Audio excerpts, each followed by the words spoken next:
할렐루야. 네, 이 새벽에도 주님의 말씀을 듣고 기도함으로 나아가기 위해 이 자리에 오신 성도님들을 주님의 이름으로 환영하고 축복합니다. 이 시간을 통해서 매일 새롭게 그리고 또 깊게 만나주시는 하나님을 경험하는 기쁨이 넘치기를 기도합니다. 그래서 우리는 축복의 가정이 됩니다라는 이 블레싱 40일 특별 기도가 하나님과 특별한 추억을 만드는 귀한 시간 되기를 기도합니다. 오늘 우리가 함께 나눌 하나님의 말씀은 베드로전서 4장 12절에서 19절 말씀입니다. 4장 12절에서 19절까지 제가 한 절, 여러분이 한 절 천천히 교독하도록 하겠습니다.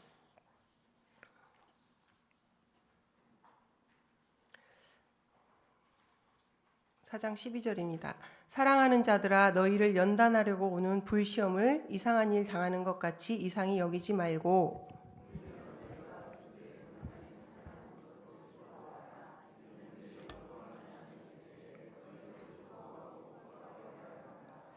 너희가 그리스도의 이름으로 치욕을 당하면 복 있는 자로다. 영광의 영 곧 하나님의 영이 너희 위에 계심이라.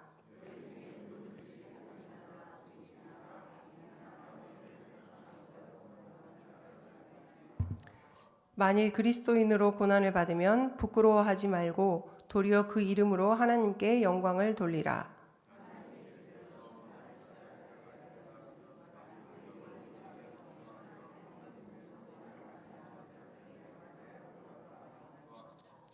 또 의인이 겨우 구원을 받으면 경건하지 아니한 자와 죄인은 어디에 서리요?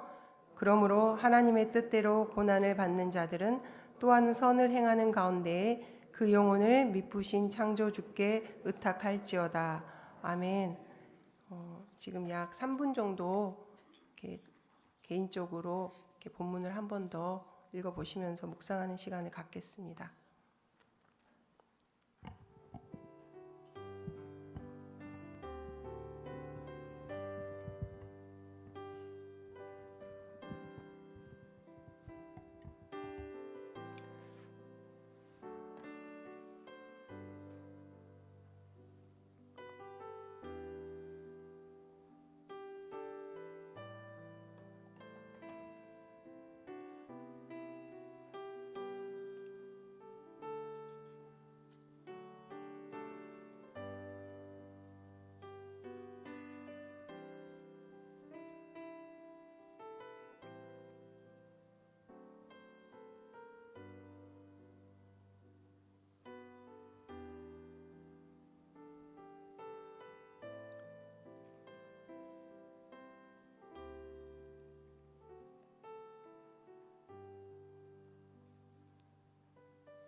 네.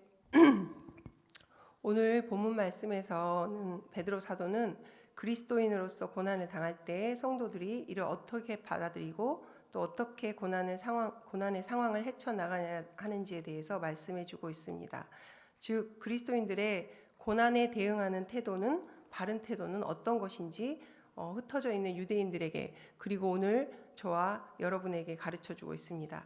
먼저 12절에서 13절에서는 우리가 고난을 당할 때 그것을 이상히 여기지 말고 오히려 그리스도의 고난에 참여한다는 것으로 즐거워하라고 말씀하고 있습니다. 우리 12절에서 13절 다시 한번 다 같이 읽어보겠습니다. 시작.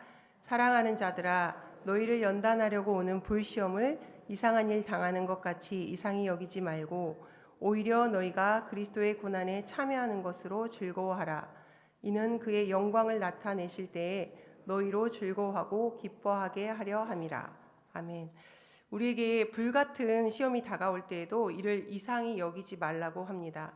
믿음으로 사는 나에게 왜 이런 일이 일어나지? 어떻게 이런 일이 일어날 수 있지?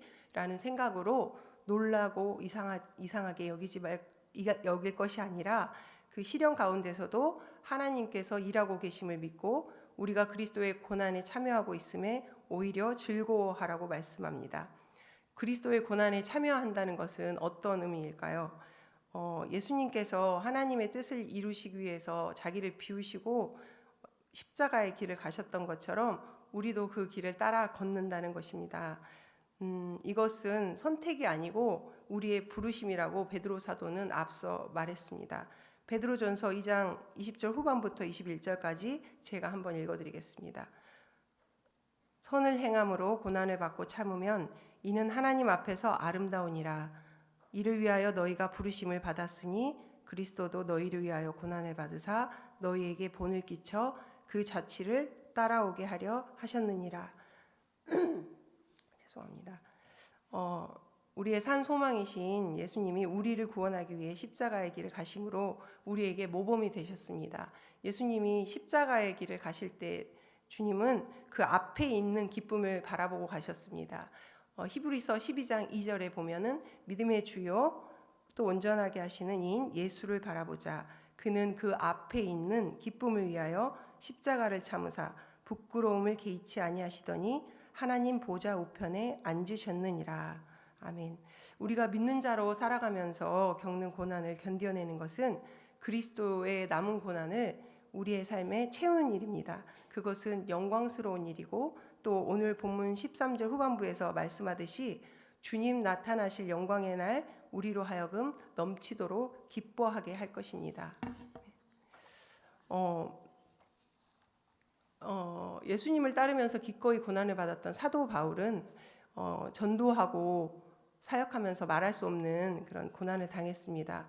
또 사도행전의 그의 행적과 또 고린도후서 11장에 그 자신이 직접 나열한 고난의 목록들을 보면 예수님을 인격적으로 만난 후에 그의 삶을 헌신하고 또 변화되고 헌신한 그의 삶의 모습은 과연 고난 종합 선물 세트 같다고 할 수 있습니다. 그 정도로 고난을 많이 겪었는데요. 그렇지만 바울은 그 다른 번역본에 보면은 그 고난을 선물로 여긴다고 고백하고 있습니다. 사도 바울은 그 괴로움을 오히려 기뻐하며 주님의 남은 고난을 교회를 위해 다 채우고 싶다고 말했습니다. 골로새서 1장 24절에 이렇게 나와 있습니다. 나는 이제 너희를 위하여 받는 괴로움을 기뻐하고 그리스도의 남은 고난을 그의 몸된 교회를 위하여 내 육체에 채우노라. 바울 사도가 어떻게 이렇게 기뻐할 수 있었습니까? 바로 로마서 8장 18절에 그가 기록한 것처럼 생각하건대 현재의 고난은 장차 우리에게 나타날 영광과 비교할 수 없다다. 아멘. 그것을 알고 믿고 바라보았기 때문입니다. 고난 중에도 우리가 사랑하는 예수님의 고난에 참여하고 있는 것으로 오히려 즐거워할 수 있습니다. 이는 장차 주님의 영광을 나타내실 때에 우리로 넘치도록 기뻐하게 할 것입니다. 그러니까 김덕정 담임 목사가 제게 이제 새벽에 말씀을 전하는 자리에서 보시오 이렇게 지속적인 권면을 해서 이제는 순종하게 되었는데 그럴 때 제가 아니 왜 이렇게 나한테 어려운 시련을 주시나 이러면서 계속 불평하고 생각만 하고 있는 것이 아니라 하나님께서 나를 단련하려고 하시는구나 또 하나님의 뜻이 분명히 있겠지 생각하고 그리스도의 고난에 참여한다는 생각에 즐거워해야 한다는 것입니다. 이 정도면 제가 말씀을 잘 적용했다고 할 수 있겠죠?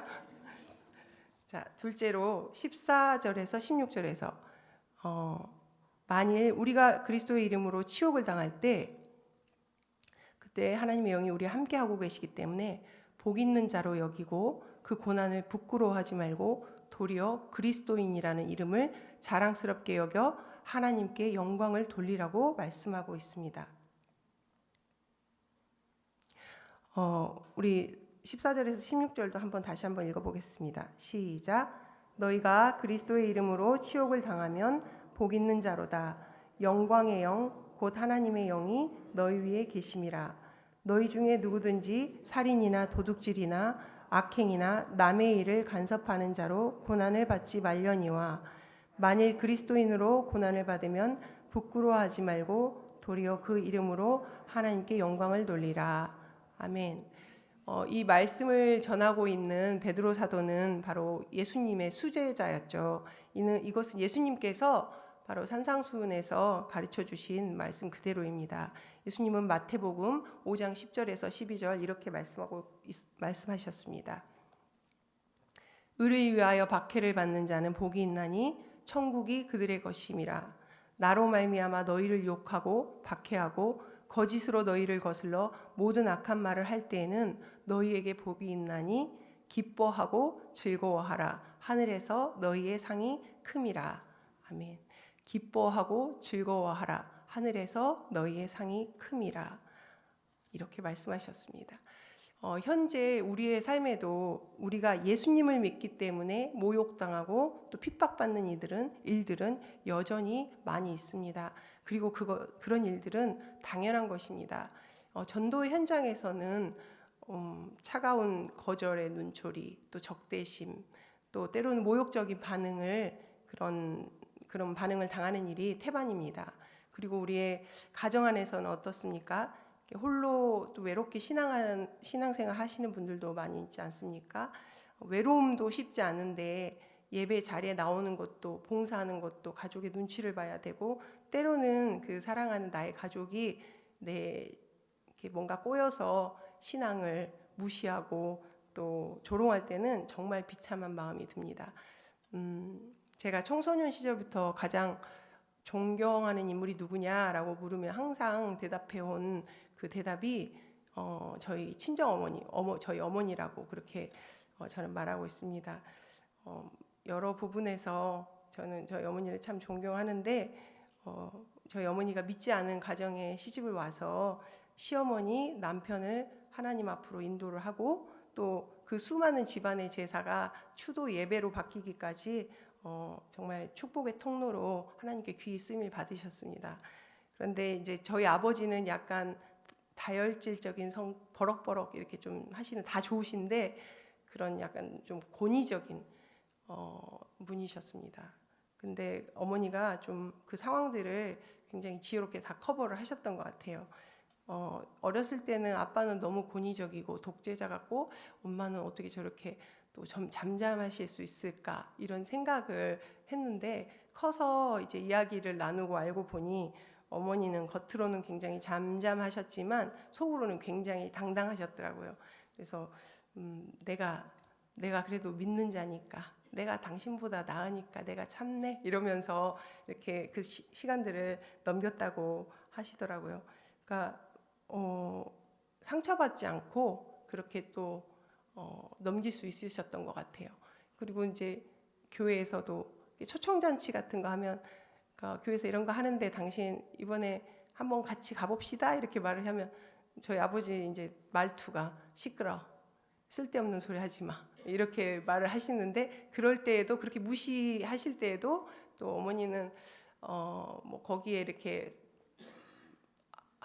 내가 우리 남편 이렇게 불평하는 것이 아니라 내가 우리 예수님의 남은 고난을 내 육체에 채운다 이러면서 이렇게 사시지 않았나 그런 생각을 말씀을 준비하면서 해봤습니다. 일터에서도 내가 믿는 자이기 때문에 부당한 대우를 참아내야 하는 때도 있습니다. 특히 좀 더 경건하고 구별되게 살려고 세상의 문화와 좀 멀리하려고 하면은 그것을 방해하는 친구들도 있고 또 그것을 보고 비호감이라고 하는 그런 사람들도 있습니다. 근데 예수님을 사랑하고 더 사랑하고 나서부터는 이 비호감이라는 단어도 저에게 직접 비호감이라고 하는 사람은 없었지만 제가 스스로 그렇게 느껴지더라고요. 나는 되게 비호감이 되어가고 있는 것 같다. 근데 그 단어가 굉장히 저는 감사하고 좋았습니다. 네. 그러나 오늘 말씀과 예수님의 말씀에 근거하여 우리는 그때야말로 스스로 복 있는 자임을 깨달아야 합니다. 하나님이 영이 우리와 함께 머물러 계시며 하늘의 상급이 약속되어 있음을 기억하면서 우리는 부끄러워하지 아니하고 그리스도인이라는 이름을 자랑스러워할 수 있어야 합니다. 사실 우리 각자가 지금 이 자리에 있기까지를 곰곰이 생각해 보면 얼마나 놀랍지 않습니까? 주님의 은혜가 아니고서는 지금 우리가 이 새벽에 여기에 있는 것을 설명할 길이 없습니다. 나 같은 죄인을 살리신 놀라운 하나님의 은혜로 얻어진 그리스도인이라는 이름을 너무 귀하고 자랑스럽고 감사히 여기시기 바랍니다. 네, 믿음의 고난 상황들에서 조금 더 생각을 해볼까요? 믿음의 공동체 안에서도 고난이 있습니다. 예컨대 직분을 맡는다는 것, 목사, 또 장로, 교사, 목자, 우리 또 각종 기관의 임원들, 또 권사, 집사님, 이렇게 직분을 맡는다는 것은 더 많이 헌신해야 되고, 더 기도해야 되고, 더 잘 섬겨야 하고, 더 낮은 자리로 가야 하는 것이 사실입니다. 때로는 최선을 다했음에도 불구하고 내가 그 책임을 맡은 자이기 때문에 비난과 규탄을 감당해야 하기도 합니다. 그래서 하나님의 일을 하지 않은 것이 더 마음 편하겠지만 우리는 그렇게 하지 않죠. 사랑하는 예수님을 섬기고 따라가는 길, 순종하는 길, 그 고난에 동참하는 것이 얼마나 영광스러운지 우리는 알기 때문에 그 길을 순종하고 갑니다. 또 이렇게 특별 새벽 기도, 특별 기도에 헌신하고 나오는 것은 어떻습니까? 이것도 예수님의 남은 고난을 우리의 몸된 우리의 몸에 채우는 것이라고 생각합니다. 이른 새벽에 매일같이 기도하기 위해서는 삶의 다른 영역을 많이 절제해야 되고 또 극도의 육체의 피곤함도 이겨내야 하고 또 때로는 가족들의 눈치도 살펴야 하지만 사랑하는 성도 여러분, 우리가 기도할 수 있는 것은 우리의 특권이면서 또 예수님을 따라가는 길, 예수님의 고난에 동참하는 것임에 자부심을 가지시고 이 영광스러운 일에 성령님의 도우심을 구하며 즐거움으로 헌신하실 수 있길 기도합니다. 우리가 그리스도인이기 때문에 받는 모든 고난은 우리의 믿음을 단련하기 위해 통과해야 할 과정입니다. 그러나 15절에서 말씀하듯이 만약 우리가 악을 행해서 욕을 먹는다면 그것은 전혀 다른 문제가 되겠지요. 그리스도인은 그런 일로 고난을 받아서는 안 됩니다. 마지막으로 17절에서 18절에서는 우리가 믿음 때문에 비방과 욕을 당한다 하더라도 이상하게 여기지 아니하고 도리어 하나님께 영광을 돌릴 수 있는 것은 바로 그를 믿는 모든 자들이 부끄러움을 당하지 않을 심판의 때가 하나님의 집에서 반드시 있을 것이기 때문입니다. 그렇기 때문에 하나님의 말씀대로 그렇기 때문에 하나님의 말씀대로 산다는 이유로 우리의 삶이 힘겨워지거든 당연한 일로 받아들이고 그리고 우리는 미쁘신 하나님, 즉 신실하신 하나님을 여전히 신뢰하고 우리의 영혼을 그분께 의탁해야 합니다. 우리 17절에서 마지막 19절까지도 다시 한번 같이 읽어보겠습니다. 시작. 하나님의 집에서 심판을 시작할 때가 되었나니 만일 우리에게 먼저 하면 하나님의 복음을 순종하지 아니하는 자들의 그 마지막은 어떠하며 또 의인이 겨우 구원을 받으면 경건하지 아니한 자와 죄인은 어디에 서리요. 그러므로 하나님의 뜻대로 고난을 받는 자들은 또한 선을 행하는 가운데에 그 영혼을 미쁘신 창조주께 의탁할지어다. 아멘. 제 말씀을 정리하며 맺겠습니다. 믿는 자로 살아가는 것 때문에 겪는 고난이 반드시 있다고 말씀하십니다. 그러나 그 고난은 하나님의 뜻 안에서 우리가 통과해야 하는 영적 단련의 과정입니다. 또 그리스도가 겪으신 그 고난에 동참하는 것으로 오히려 즐거워하는 것, 그리고 그 고난을 부끄러워하지 않고 그리스도인이라는 이름을 자랑스럽게 여기며 하나님께 영광을 돌리는 것이 우리 믿는 사람들의 태도입니다. 이로 인해 장차 주님 오실 영광의 그날에는 우리가 넘치도록 기뻐하고 즐거워할 수 있습니다. 지금 내 삶에서, 우리의 삶에서 그리스도인으로 살아가는 것 때문에 겪는 어려움은 무엇입니까? 그 상황들을 이 시간 모두 주님께 정직하게 내어드리길 원합니다. 이렇게 기도하셨으면 좋겠습니다. 나와 함께 하시는 하나님, 내가 주님의 뜻 안에 있음을 믿습니다. 힘겨울지라도 그리스도의 고난에 동참하는 이 상황을 오히려 즐거워하라는 말씀에 순종하기를 원합니다. 제게 감당할 수 있는 믿음과 힘을 주시옵소서라고 기도드리면서 우리의 영혼을 미쁘신 하나님께 의탁하는 복된 하루가 되기를 주님의 이름으로 축원합니다.